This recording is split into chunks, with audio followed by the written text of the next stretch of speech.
What's up, guys? Alan here from Lonzos Studios. So when it comes to audio capturing for weddings, it can get pretty stressful. I have backup for my backup. I have three ways to capture audio. My main audio capture is usually my Rode Wireless Go-to.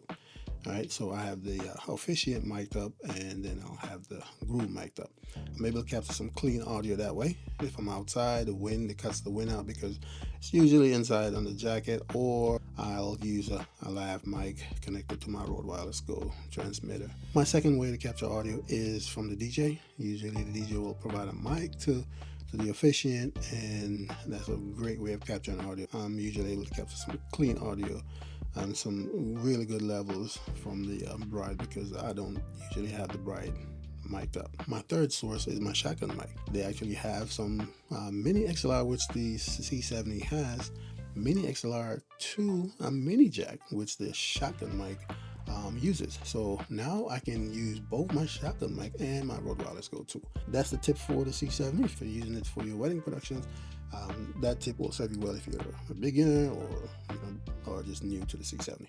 All right, guys, that's it. Thanks for watching. If you found any of this information useful, please drop me a like and consider subscribing to the channel for more content like this.